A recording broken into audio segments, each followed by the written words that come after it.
Now you have two parties who have both claimed that a certain document has value. It's a valuable document, and it must be because two people have just accepted it as such. You can now take this document to the third party, not me, my fiduciary agent, or the government, whoever you want to direct it to, but that third party must accept that this document, this mud pie, is real pie, because you've accepted it as such. They use tricky language, like acceptance for value took me a long time to try to understand what they were doing there, until I said accept it as valuable. Okay, I can see that. It's evidence that someone provided you with a service. They might have been a government agent just bringing you mud pie. It might be service in the form of a ticket. It might be service in the form of a summons or anything like that, but all they're doing is trying to serve you. The problem with acceptance for value is knowing what you can and cannot accept and how to deal with something. If you get a notice, you shouldn't be accepting that for value, because all it is a notice. You deal with a notice with your own notice. And you take their notice. What I used to do is I'd take their notice, I'd write on the back, here's my notice, and it's a notice of discharge of alternative notice, or notice of discharge of notice by way of seeking clarification. They're trying to communicate with me. I don't know what your words mean. What does this word mean? What does this word mean? What does this word mean? Balls in your court. And they never want to start playing that. If you get a remittance, and this is where, when we went through with Rob with the whole parking ticket issue, the end result was them sending a remittance. We looked that up. A remittance is a specie of money sent by one merchant to another, but it has to be signed. Look at the money in your pocket. It has a signature. It has two parties accepting it as valuable. Those you can sign. Those you can assign value to. You say, I accept this as valuable. You give it back to them. They now have something that they can take and pay. What we found with the parking tickets, they would send you this remittance, and what they want you to do is not touch that, but send that back, that original document, with a check for the value of the remittance. So they are getting two species of money. They've got 80 bucks in that envelope, not 40, and they're using this check to act as in an administrative capacity for you, and they are adding value to that. It's called twinning a stream of revenue, and it's highly unlawful. And we caught them at it in Vancouver.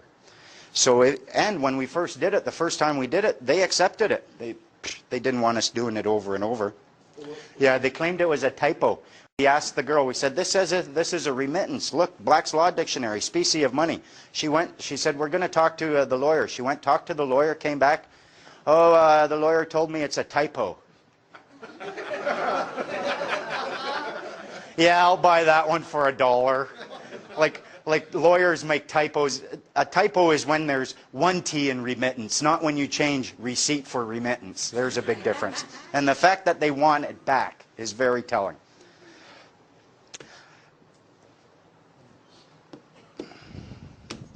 The other thing I found, now to realize what your remedy is, one of the big problems is we're in rebellion. The government gives us an order, a government agent, a lawyer, or a judge, a JP, they'll try to give us orders. We say, I don't want to accept that order, nah, nah, nah, nah, nah. And then you're in conflict, and that's what we're trying to avoid, is the conflict.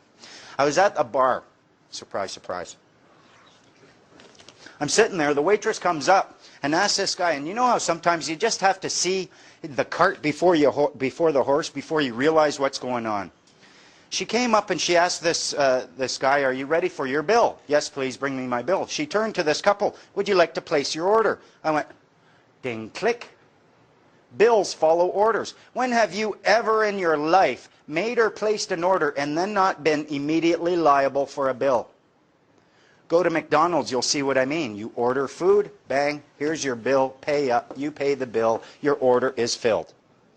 You go into court, they try giving you orders. They do it all the time. Cops will give you orders. If they go in there, and you see this, if you go into court, you watch them, they'll give you an order, and then they just want to get you out of there as fast as possible, because you have a right at that point to accept their order and give them a bill. I'm ordering you to pay a fine of $1,000. I accept your order. Here's my bill for $2,000. Pull out your checkbook, judge.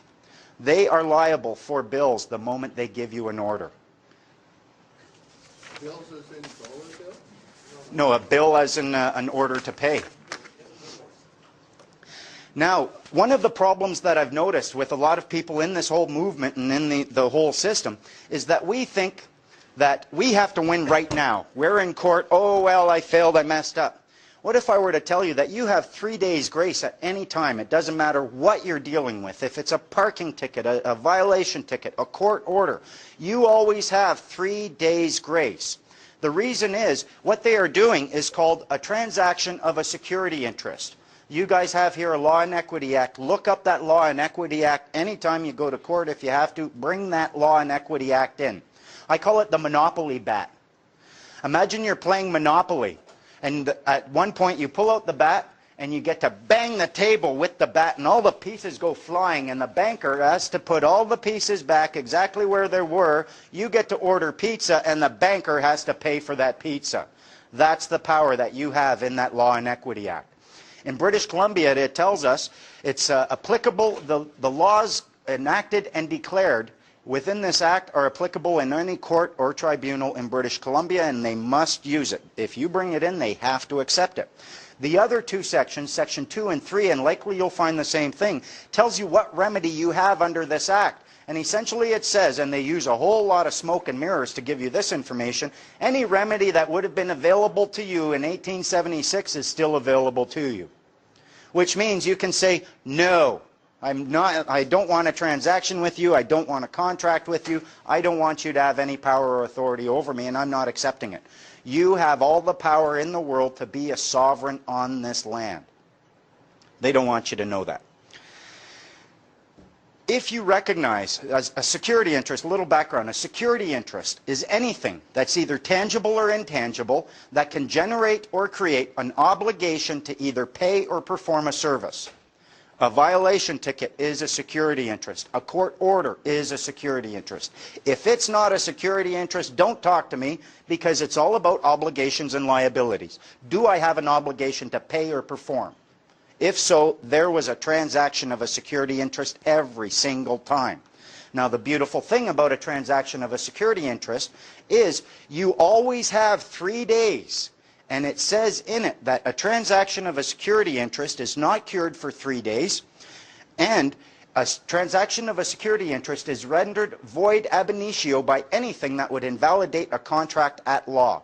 Fraud, duress, mistake, coercion, I didn't want to contract, all of these things. So no matter what they do, you get a ticket, fine, I accept that. I recognize it's a transaction of a security interest and I'm operating under protest and duress, and I want you to know that I'm going to be voiding that within 3 days under the Law and Equity Act. So go ahead, give me whatever you want. Within 72 hours, it's going to be a nothing. You're taking it out of the box and I'm eating it. Can you define for the audience ab initio? Sorry. Ab initio means from the beginning, from the initial. If everything they do, if you always have 3 days to discharge it, to render it void and invalid, why argue with them at the point that they're doing it? Why argue with them in court? Why argue with them when they're giving you a ticket? Oh, you can't give me a ticket. Oh, go ahead and give it to me. I've got my notices already. I'm just going to zero that out. They're doing their job. You're doing yours.